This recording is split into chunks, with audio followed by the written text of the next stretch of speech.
Bismillah. Assalamualaikum warahmatullahi wabarakatuh. Waalaikumsalam warahmatullahi wabarakatuh. Alhamdulillahirabbil alamin wassalatu wassalamu ala asyrafil anbiya'i wal mursalin wa ala alihi wa sahbihi ajmain. Amma ba'du. Apa kabar anak-anak saja semuanya? Alhamdulillah. Semoga semuanya tetap dalam keadaan sehat dan terus menjaga kesehatan, karena kesehatan itu adalah sesuatu yang sangat penting, ya kan. Jadi tetap kemana-mana harus mematuhi protokol kesehatan, pakai masker, cuci tangan, jaga jarak. Ini semua demi kesehatan kalian. Nah, anak-anak saja semuanya, hari ini kita akan melanjutkan kembali mata pelajaran kita yang materi kita minggu lalu, yaitu tentang apa? Tentang apa?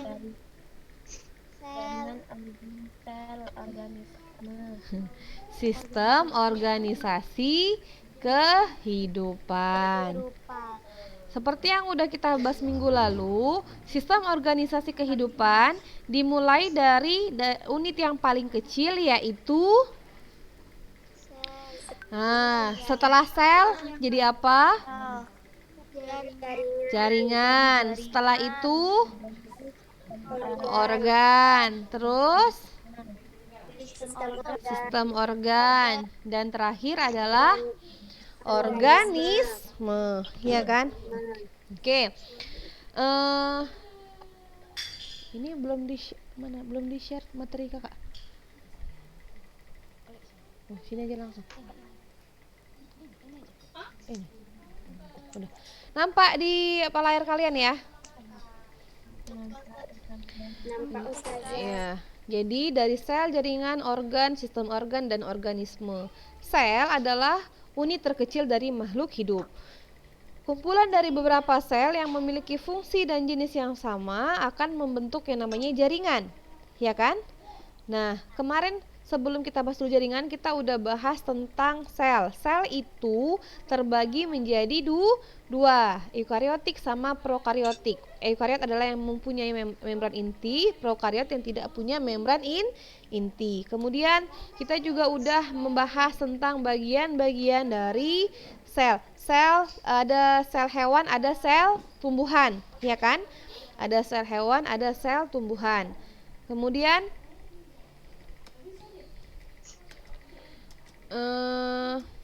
tunggu ya. Nah, ini adalah bagian-bagian dari sel tumbuhan, ya kan? Apa yang membedakan antara sel tumbuhan dengan sel hewan? Masih ingat? Pada bagian sel hewan, pada sel hewan yang ada pada sel hewan tapi nggak ada di sel tumbuhan apa? Sentrosom, lisosom, flagel atau silia. Iya, sentrosom, lisosom, flagel atau silia. Yang ada di sel tumbuhan tapi nggak ada di sel hewan? Dinding sel, vakuola sentral, atau chloroplastida. Iya, benar sekali. Nah, bentuk-bentuk sel juga udah kita pelajari. Nah, ini kan adalah bentuk-bentuk dari sel. Ini adalah bentuk dari sel tumbuhan. Nah, hari ini kita akan belajar tentang jaringan. Kak, hati-hati Kak, dia suka narik rambut. Kita akan bahas tentang jaringan. Jaringan adalah kumpulan dari beberapa sel yang sejenis yang memiliki bentuk dan fungsi yang sama, disebut dengan jaringan. Kumpulan dari sel yang sejenis yang memiliki bentuk dan fungsi yang sama disebut dengan jaringan. Jaringan juga seperti sel terbagi menjadi dua, ada jaringan pada hewan dan ada jaringan pada tumbuhan. Pada umumnya jaringan pada hewan hampir mirip seperti jaringan pada manusia, mirip, ya kan? Jadi kita bahasnya jaringan pada hewan dan tumbuhan, ya. Pada jaringan hewan ada beberapa jaringan, ada namanya jaringan epitel, otot, jaringan tulang, jaringan ikat, jaringan darah, jaringan saraf, dan jaringan lemak. Sedangkan pada tumbuhan namanya epidermis, meristem, parenkim, pembuluh xilem, dan pembuluh floem. Ini akan kita bahas satu persatu. Jadi perhatikan. Nah, pada jaringan hewan yang pertama kita bahas yaitu adalah jaringan epitel. Jaringan epitel ini adalah jaringan yang paling luar. Kalau kamu pegang pipi kamu, pegang pipinya semua. Ini jaringan yang paling luar ini adalah kulit kita ini kan. Ini tersusun dari beberapa jaringan. Namanya adalah jaringan epitel. Tersusun dari sel-sel yang sangat rapat seperti pada gambar ini kamu lihat ini sel-selnya berkumpul dan rapat. Selnya sangat rapat dan berdekatan. Kamu perhatikan ini ya. Ini adalah jaringan epitel. Jaringan epitel ini dia berfungsi melapisi suatu permukaan organ dalam ataupun permukaan luar. Jadi kayak kulit kita ini, paling luarnya ini namanya jaringan epitel. Kulit paling luar kita ini namanya jaringan epitel. Dia berfungsi melapisi atau melindungi organ yang di dalamnya. Nah, fungsinya apa selanjutnya? Yang selanjutnya adalah untuk menerima rangsang. Coba kamu cubit pipi kamu. Cubit pipinya. Apa yang kamu rasakan? Ada yang terasa nggak? Sakit. Sakit kan? Sakit, tahu dari mana sakit itu? Itu namanya kita menerima rangsang. Kita menerima rangsang. Rangsang yang diberikan itu berupa cubitan. Kita terima rangsangan tersebut, lalu otak kita menerjemah, oh sakit gitu kan. Nah, itu namanya adalah menerima rangsang. Misalnya lagi kulit, kalau misalnya kamu pegang panci panas, kamu nggak tahu tuh pancinya panas, kemudian tiba-tiba kamu pegang pancinya, apa yang terjadi?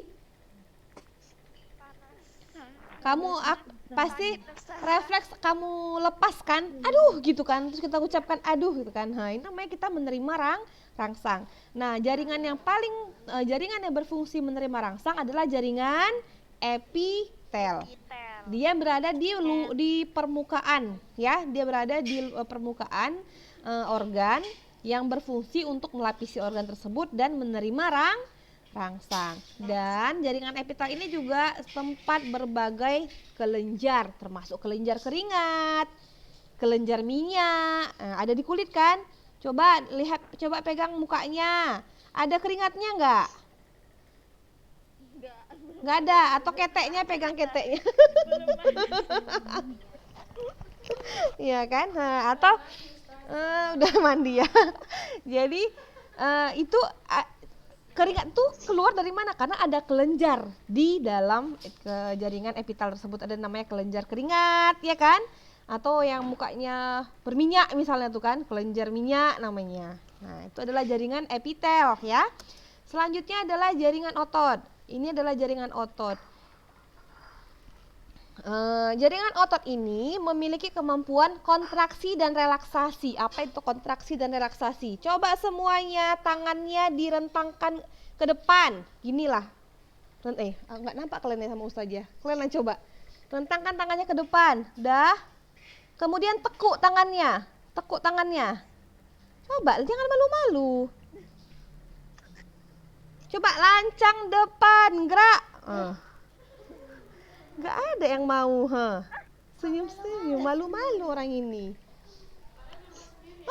Yang gak ada yang lihat kan, padahal kan.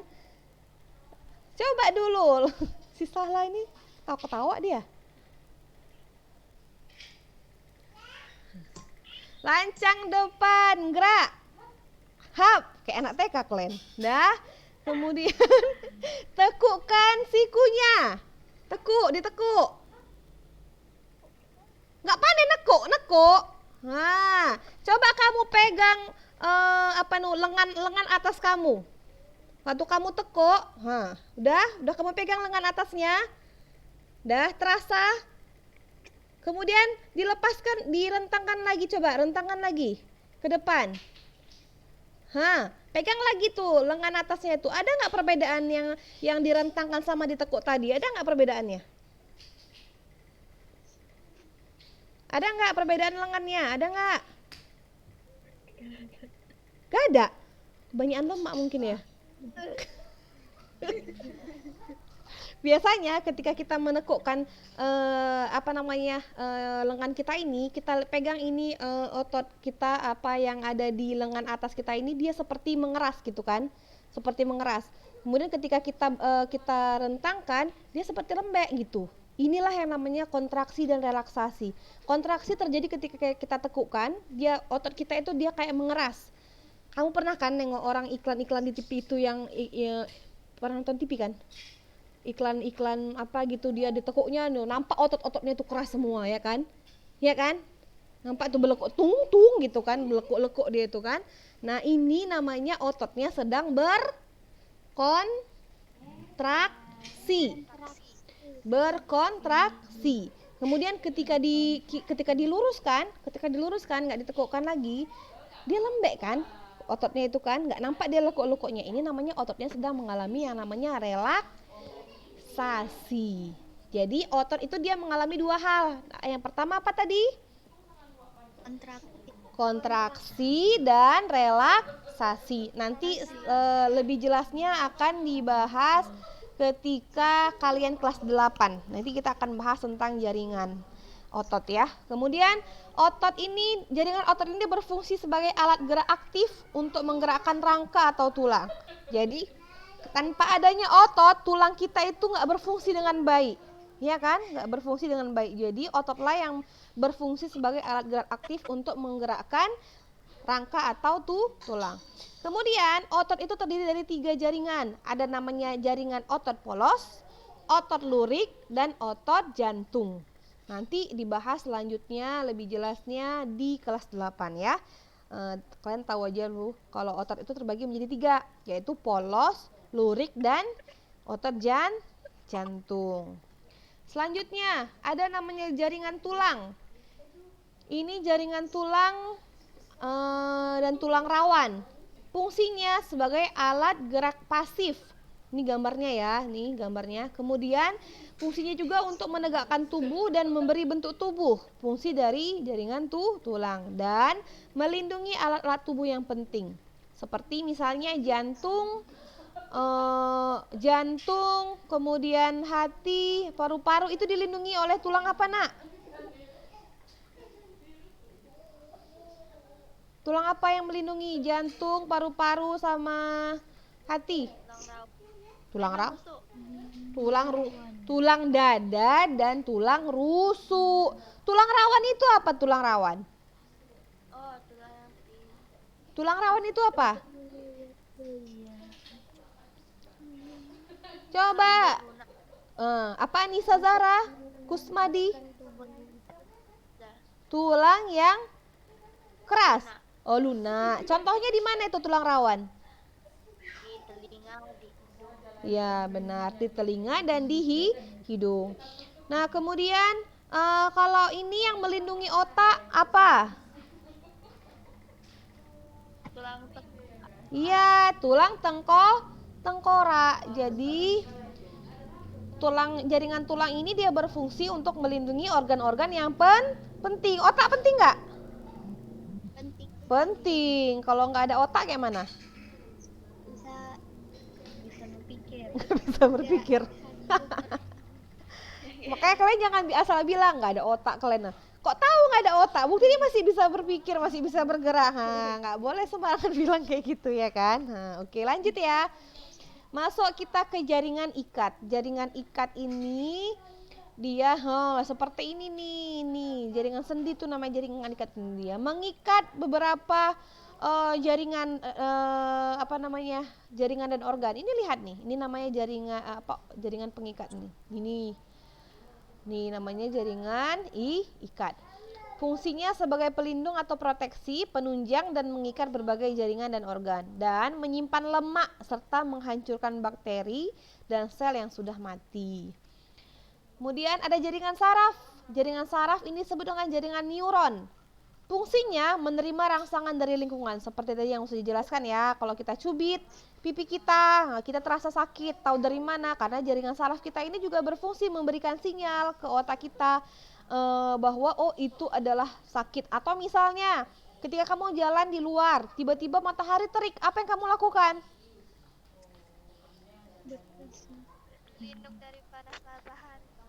Pasti pertama kamu tutupin mukamu pakai tangan atau kepalamu pakai tangan, kamu tutupin kan? Nah, ini adalah respon ketika kita menerima rangsang dari lingkungan kita berupa panas misalnya. Nah, yang berperan di sini adalah jaringan saraf. Dia menyalurkan rangsang ke bagian tubuh dan menyalurkan respon dari otak. Otaklah yang merespon. Oh, ini panas, akhirnya kita memberi respon, tangan kita letakkan di atas kepala. Ini namanya menyalurkan respon dari otak. Kemudian mengatur kerjasama organ tubuh dan terdiri dari neuron sensorik, neuron motorik, dan neuron konektor. Ini adalah bagian-bagian dari jaringan saraf. Kalian kemarin udah dibagikan di grup belum materinya? Belum dapat semua ya? Belum ya?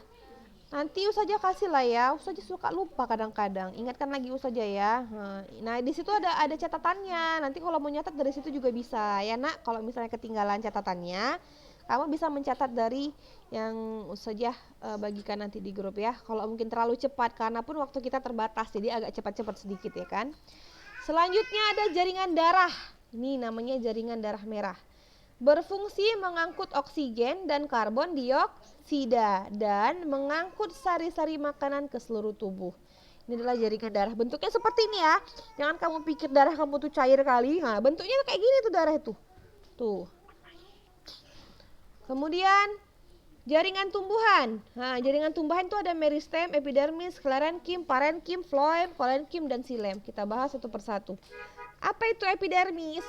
Epidermis adalah jaringan tumbuhan yang dia paling luar dan berfungsi melindungi permukaan akar, batang, daun, bunga, dan buah. Seperti tadi kalau jaringan pada hewan namanya epitel, kalau tumbuhan namanya adalah epidermis. Ya, dia lapisan paling luar dilindungi oleh epidermis. Ingat, kalau di tumbuhan tadi namanya epidermis, kalau di hewan namanya apa?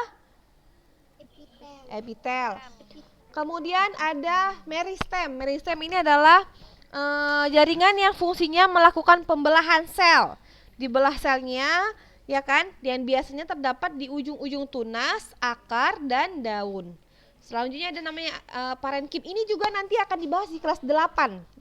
Lebih detailnya kita akan bahas di kelas 8 tentang jaringan tumbuhan.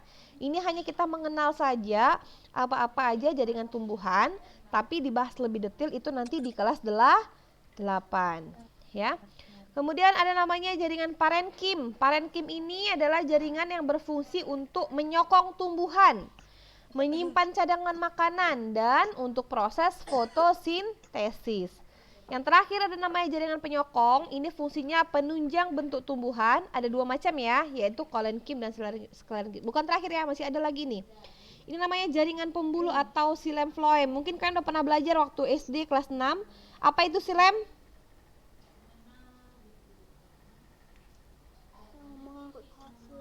Mengangkut apa? Air dan mineral. Dari mana ke mana? Dan dari akar ke bagian Ke batang. Ke batang? Ya. Fotosintesis di mana? Daun. Jadi kok nggak sampai ke daun, di batang aja gitu? Fotosintesis itu apa aja yang dibutuhkan fotosintesis? Mineral, air. Air juga butuh kan? matahari. Cahaya matahari, oksigen. Nah, jadi kalau silem tadi dia mengangkut airnya itu cuma sampai batang aja, nggak sampai daun.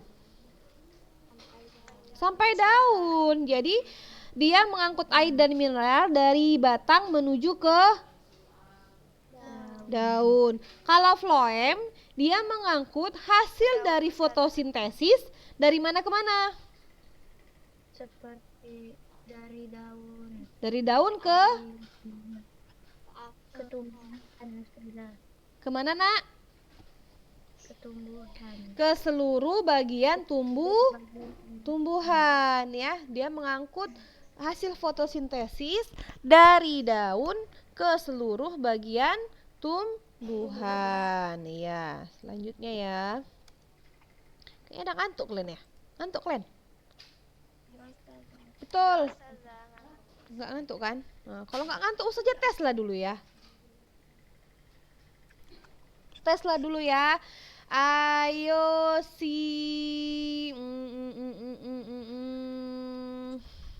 Bentar ya, usahanya lihat dulu nama-namanya.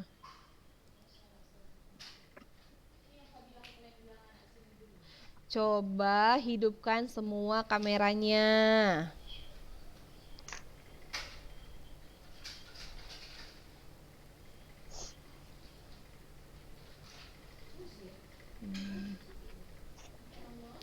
Ini Aresya ini yang kembar ya? Mana kembarannya satu lagi? Anasya, bukan ya? Iya bukan? Iya. Coba si Akela Mahfuzah Lubis. Akela Mahfuzah Lubis, nampak mukanya nak? Mana?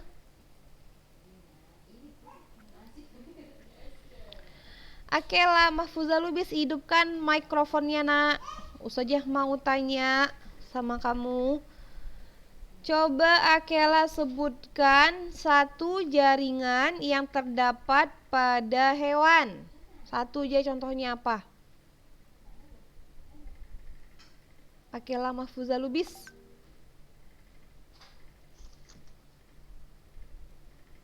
Apa contohnya satu aja?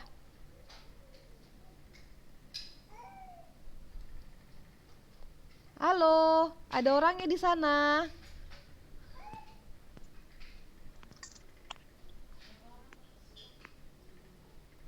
Ini yang HP ini siapa namanya ini? HP tulisannya nih namanya siapa ini? Talita Ustazah. Oh, Talita. Talita. Terganti sendiri namanya. Oh, terganti sendiri. Talita, coba bantu dulu si Akela Mahfuzah itu. Coba sebutkan satu jaringan yang terdapat pada hewan. Jaringan silem dan floem. Bukan. Pada hewan. Jaringan Apa? jaringan epitel Ustazah. Jaringan epitel itu yang di mana epitel tadi tuh? Yang di luar. Iya, Bagian luar. yang berfungsi melindungi bagian dalam dari organ ya kan? Nah, coba Naila Trihapsari Sasmita. Langsung mukanya kayak gitu. Naila, coba kamu sebutkan satu lagi contoh dari jaringan hewan.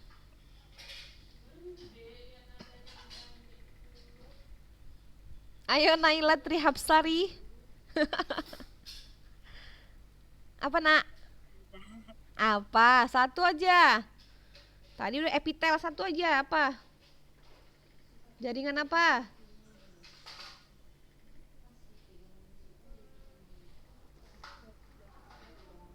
Jaringan? Ada yang bisa bantu? Siap. Ya, jaringan apa nak? Jaringan otot. Iya, jaringan otot. Lagi satu lagi. Jaringan tulang. Tulang, betul. Lagi Jaringan ikat. jaringan ikat dan jaringan darah. Banyak kan? Jaringan saraf juga ada. Si Naila ini nggak nyatat ya? Tahu dia. Kok nggak nyatat? Tinggalan dia. Oh, tapi nggak diingat. Yang diingat aja lah, ya. Ya, konsentrasi, jangan melamun ya semuanya ya. Mutia Syarifah, sehat nak? Sehat. Coba Anti sebutkan satu jaringan yang terdapat pada tumbuhan. Jaringan rawan. Pada tumbuhan. Jaringan Ah? Jaringan apa? Mutia Syarifah. Satu aja. Floem bisa, jaringan floem ya. Bisa. Gendis arum. Coba gendis arum.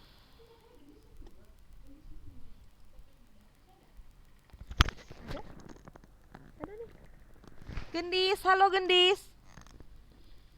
Coba dijawab saja nak.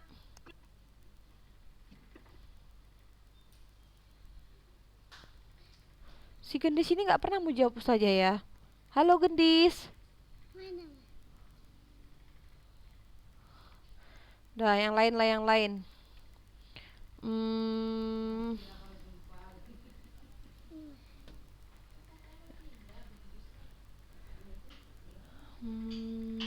Najla Mutiara. Ya, Najla Mutiara. Nah, coba Najla, kalau di jaringan hewan namanya epitel, kalau jaringan tumbuhan namanya apa tadi?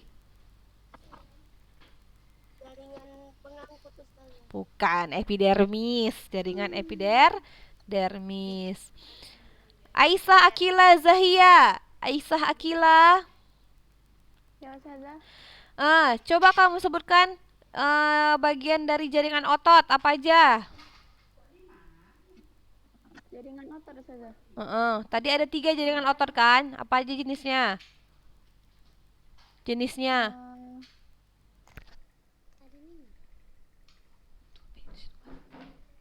Otot polos. Ya, terus? Jaringan otot lurik. Iya. Dan jaringan otot jantung. Benar sekali, polos, lurik, dan jantung. Nah, minggu ini Ustazah masih tidak memberikan latihan kepada kalian, tapi Ustazah harap kalian mencatat materi yang udah Ustazah jelaskan tadi, ya kan? Nanti insya Allah juga akan dibagikan di grup. Kalau lupa lagi diingatkan, ya sering lupanya afwan ya, namanya manusia ya. Nah, jadi lebih dan kurang Ustazah mohon maaf jika ada kata-kata Ustazah yang menyinggung perasaan kalian atau yang lain-lain atau yang salah, maafkan Ustazah. Jadi, kita tutup pertemuan kita ini dengan membaca doa kafaratul majelis. Subhanakallahumma wa bihamdika asyhadu alla ilaha illa anta astaghfiruka wa atubu ilaih. Assalamualaikum warahmatullahi wabarakatuh. Waalaikumsalam warahmatullahi wabarakatuh. Stop share.